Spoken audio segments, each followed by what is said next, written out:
Hello students, आज हम retail management के 12th चैप्टर की बात कर रहे हैं जिसका नाम है retail store management, material handling and energy management.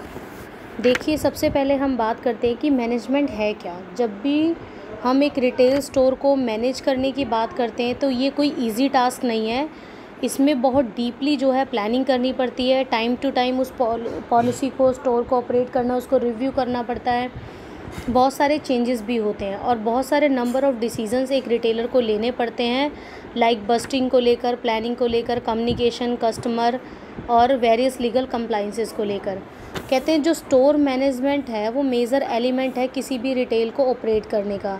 जैसे जैसे नंबर ऑफ़ साइज़ बिज़नेस के इंक्रीज़ होते हैं, बहुत ज़्यादा कॉम्प्लेक्सिटी रिटेल स्टोर में बढ़ती रहती है। तो इस लॉट ऑफ कॉम्प्लेक्सिटी को अगर हमने रिमूव करना है तो हमें स्टेप बाय स्टेप चलना पड़ेगा। तो पहले हम बात करते हैं कि ब्लू प्रिंटिंग ऑपरेशंस क्या होता है।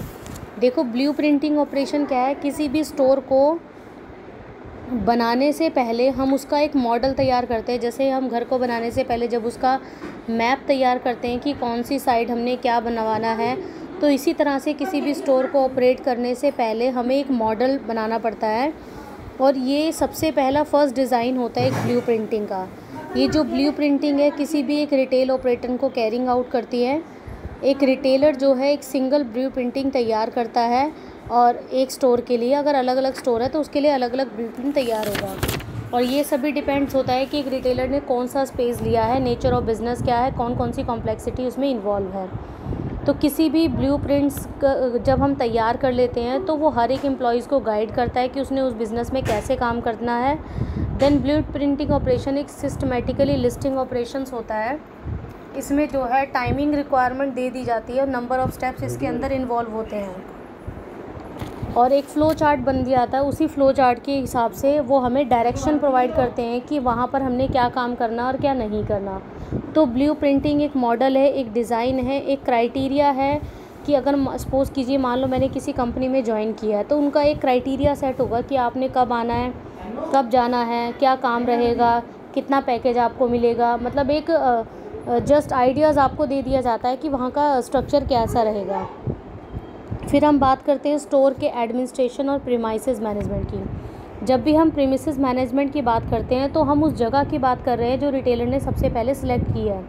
तो रिटेलर ने जब वो स्टोर के लिए जगह सेलेक्ट की है तो सबसे पहले हमारे माइंड में यही क्वेश्चन आएगा कि उस स्टोर को ओपन कौन करेगा, क्लोज़ कौन करेगा, वो स्टोर कितने आवर्स के लिए खुला रहेगा, कितने टारगेट ऑडियंस वहाँ पर आ सकते हैं, उस एरिया का रूल्स और रेगुलेशन क्या होगा, कौन कौन से प्रोडक्ट वहाँ आप ऑफ़र कर सकते हो। तो ये सारी चीज़ें प्रीमिसेस मैनेजमेंट के अंदर आती है। इसमें एक स्टोर एडमिनिस्ट्रेशन की बात कर रहे हैं। स्टोर एडमिनिस्ट्रेशन में हम सबसे पहले स्टोर लेआउट की बात करेंगे।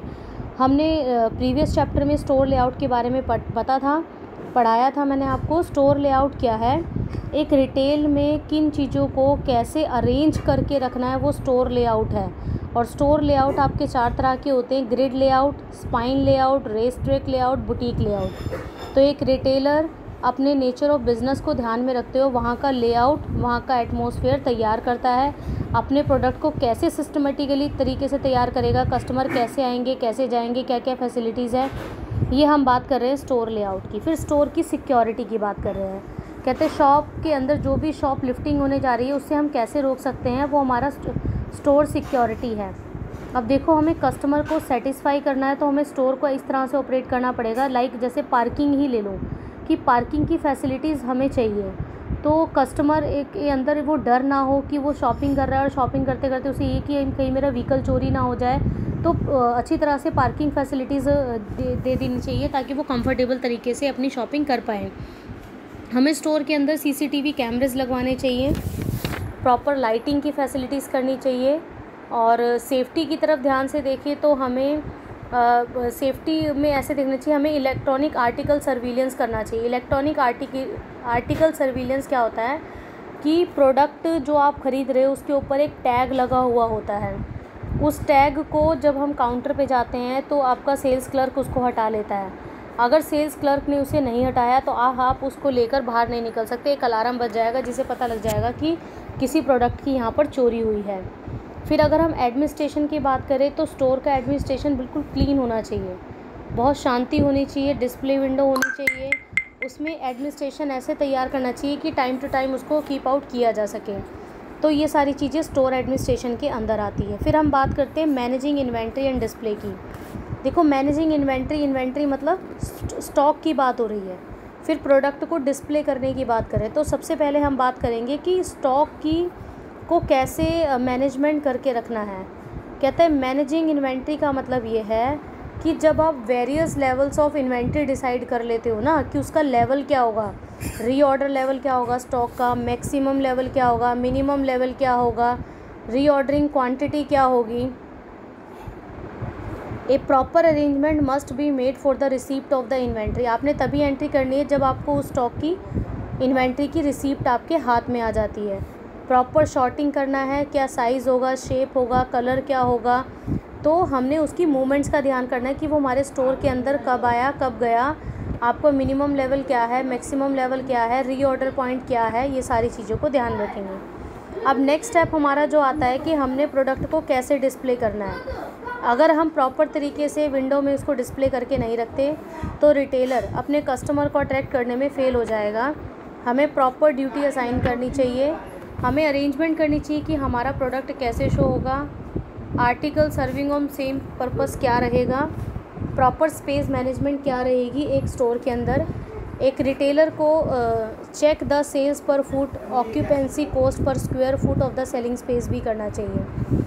ये तो थी बात मैनेजिंग इन्वेंट्री और डिस्प्ले की। अब मैनेज करने के लिए हमें हैंडल करनी पड़ती हैं चीज़ें। तो इसमें एक नया पॉइंट निकल कर सामने आता है कि मटेरियल हैंडलिंग क्या है। मटेरियल हैंडलिंग एक अनदर फॉर्म है रिटेलर के लिए। मटेरियल हैंडलिंग का मतलब है कि आपने वो जो मटेरियल पिक किया तो उसकी प्रोटेक्शन का कैसे ध्यान में रखोगे। जब आप अपने वेयर हाउस से कोई सामान उठाते हो या ट्रक से लोडिंग अनलोडिंग होती है तो आपका मटेरियल जो है ख़राब नहीं होना चाहिए। मटेरियल को जब एक प्लेस से दूसरे प्लेस पर मूव करते हो तब भी आपको केयरफुली हैंडल करना है, ये इंश्योर करना है कि कौन सी आइटम है और उसको कैसे मैनेज किया जाए। देन वो कहता है कि आपका मटेरियल एक प्लेस से दूसरे प्लेस पर मूव करते हुए डैमेज नहीं होना चाहिए। तो डैमेज ना हो इसलिए वो मटेरियल के नेचर पर डिपेंड करता है कि मटेरियल है कैसा। देखो मटेरियल को मूव जब हम करते हैं या तो मैन्युअली कर लेते हैं या फिर उसके लिए मशीन को हम फॉलो करते हैं। कुछ आइटम्स ऐसी होती है जो वेट में बिल्कुल लाइट होती है तो उसको एक प्लेस से दूसरे प्लेस पर हम मैन्युअली लेके जा सकते हैं।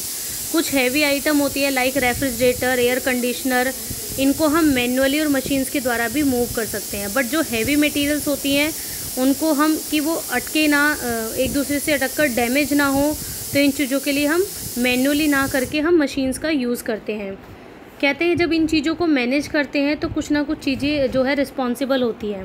देखो मटेरियल को हैंडल करते हुए कई बार जो आपका एम्प्लॉइज़ है वो ध्यान नहीं रखता और हैंडलिंग जानबूझ के ऐसी करता है कि वो डैमेज हो जाए। और आप फर्श ऐसा है मान लो कि वो स्लिपरी है, फिसल जाएगा इस तरह से। तो एम्प्लॉइज़ में कई बार मटेरियल्स को हैंडल करने की भी ये नहीं होता कि कैसे हैंडल करना है। बहुत सारे अदर रीज़न्स भी हो सकते हैं कि उसका मन नहीं है उस काम को करने में। अदर रीज़न हो सकता है कि इम्प्रॉपर लाइटिंग की वजह से डैमेज हो रहा है, लार्ज डिस्टेंस की वजह से है, लोडिंग सही तरीके से नहीं हो रही। तो इन चीज़ों से बचने के लिए हमें क्या करना चाहिए, हमें अपने एम्प्लॉयज़ को जब भी वो मटेरियल एक प्लेस से दूसरे प्लेस पर लेके जाते हैं उनको प्रॉपर ट्रेनिंग प्रोवाइड की जानी चाहिए। और वहाँ का जो फ्लोर है वेयर हाउस का वो स्लिपरी और ब्रोकन नहीं होना चाहिए। एम्प्लॉयज़ को टाइम टू टाइम मोटिवेट करना चाहिए ताकि वो पर्सनल इंटरेस्ट के साथ उसका काम करें। मटेरियल को प्रॉपरली पैक करना चाहिए ताकि वो इजी टू लिफ्ट हो। और फिर हमें ये ध्यान रखना चाहिए कि पार्किंग स्पेस अवेलेबल होना चाहिए। फिर हमें ये भी देखना चाहिए कि उस वेयर हाउस के अंदर प्रॉपर लाइटिंग भी होनी चाहिए। तो इन सभी चीज़ों को हम ध्यान में रख के अपने मटेरियल को टूटने से बचा सकते हैं।